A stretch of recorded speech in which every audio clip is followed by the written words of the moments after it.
Welcome to This Explainer, brought to you by Victor Zebulon Consult. We're diving into one of the most rigorous business studies ever done, and honestly, its lessons are absolute gold for real estate investors. Jim Collins and his massive research team spent 5 full years on a quest. They wanted to answer one fundamental question: can a good portfolio, a good firm, or a good company become truly great? They didn't just want theories, they wanted hard empirical evidence. So they sifted through mountains of data to find organizations that made a definitive leap from average results to absolute greatness.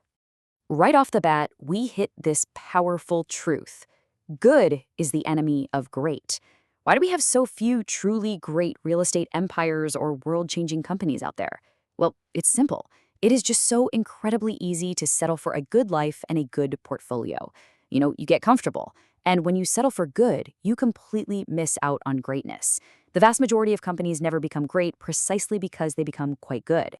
When you look at the data, you see this explosive growth. There's this exact moment where these totally unremarkable companies hit a transition point, and bam, the growth just skyrockets.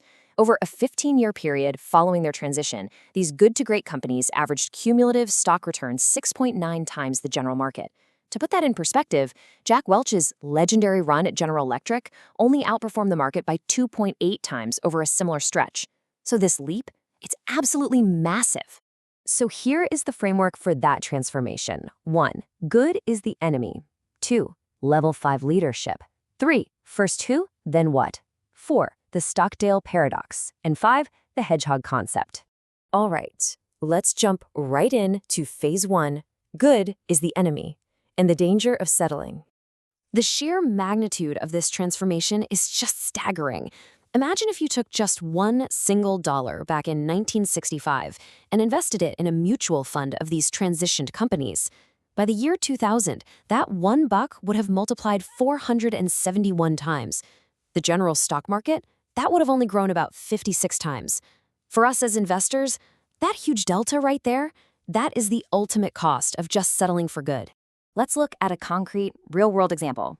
Take Walgreens. For over 40 years, Walgreens was, well, nothing special, just bumping along with the rest of the market. But then, around 1975, seemingly out of nowhere, they started climbing. And they literally didn't stop. By the year 2000, Walgreens outperformed tech superstar Intel by nearly 2 times. They beat Coca-Cola by 8 times. Now, how does a basic, seemingly boring drugstore outpace the brightest tech companies on the planet? Let's find out. That brings us to phase 2, level 5 leadership, humility and will. Now, researchers honestly expected to find these larger-than-life, high-profile saviors driving these massive transformations, but what they actually found completely shocked them. Let's contrast the typical celebrity CEO with what Collins calls a level 5 leader. Celebrity CEOs, the type, they look in the mirror to take all the credit when things go right, and they look out the window to blame someone else when things go wrong. Level 5 leaders do the exact opposite. It's this wild paradox. They have this intense professional will, but genuine personal humility. They look out the window to assign credit for success, and they look right in the mirror to take full responsibility for failures. They're quiet, reserved, and totally driven by the success of the company, not their own ego. See how this plays out in the real world with Alan Wurtzel. He was the CEO who transformed Circuit City, guiding them to beat the stock market by an insane 18.5 to 1. But get this, when researchers asked him to name the top 5 factors for that success, his number 1 answer was literally luck. He said, "We were in a great industry with the wind at our backs." He actively downplayed his own brilliance. Think about that as an investor, attributing your wins to a hot market instead of your own absolute genius. That kind of humility, that's the ultimate hallmark of a level 5 leader. Moving on to phase 3. First, who, then what? Getting on the bus. Okay. We actually need to dismantle some major conventional business wisdom here. We've all heard that old saying, people are your most important asset, right? Well, the research proves that's actually wrong. The right people are your most important asset. Whether you're building a corporate board or a powerhouse real estate team of brokers, property managers, and contractors, their core character traits matter way more than their specific backgrounds. These good-to-great leaders approach their companies like a bus. Before they even figured out where to drive the thing, before they had a grand vision or a master strategy, they did 3 very specific things. 1, they got the right people on the bus. 2, they got the wrong people off the bus. And 3, they got the right people in the right seats. They figured out that if you have the right people on board, the whole problem of how to motivate and manage them basically disappears. And if you have the wrong people, man, it doesn't matter if you discover the absolute perfect direction to drive in, you still won't have a great company. Which leads us to phase 4, the Stockdale paradox, confronting brutal facts. This is a fascinating psychological framework named after Admiral Jim Stockdale. He was a prisoner of war in Vietnam for 8 long years. He actually survived by holding 2 totally contradictory mindsets at the exact same time.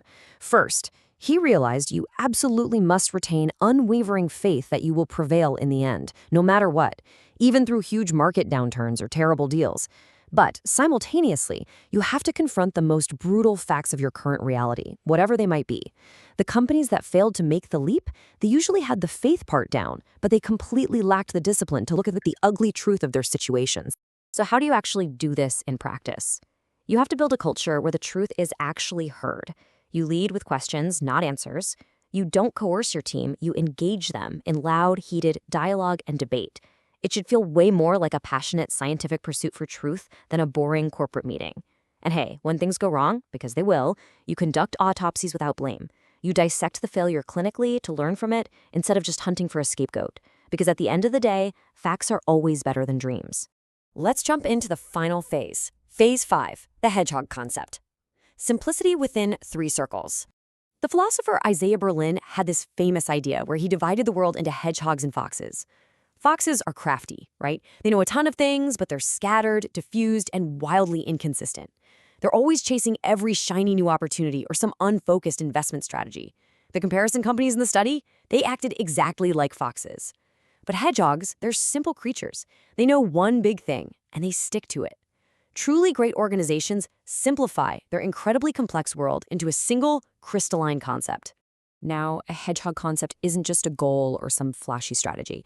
It's a deep understanding that lives at the exact intersection of 3 very distinct circles. Circle 1, what can you be the absolute best in the world at? And notice, it's not what you want to be best at, but what you genuinely can be best at. Circle 2, what drives your economic engine? And circle 3, what are you deeply, truly passionate about? When you find that sweet spot, that overlap between those 3, that is where you find your breakthrough. Let's zoom in on that economic engine circle for a second. Every single great company figured out their economic denominator. It's a single profit per X metric that had the absolute biggest impact on their economics. Walgreens is a perfect example.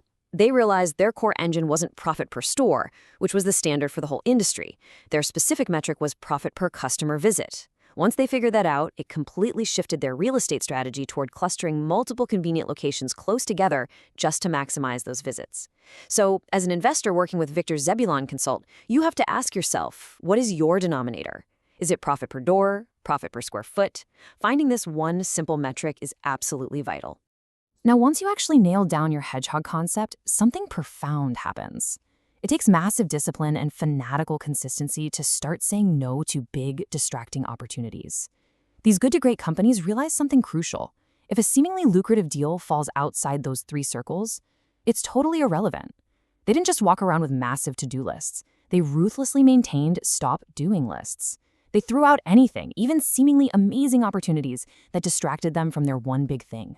Which leaves us with this final, incredibly important takeaway. Whether you're a CEO running a massive corporation or you're building serious wealth through Victor Zebulon Consult, just knowing this framework is only half the battle. Seriously, being right isn't actually the hardest part. The real question you must ask yourself today is this. Once you know the right thing, do you have the unrelenting discipline to actually do it and the courage to stop doing the wrong things?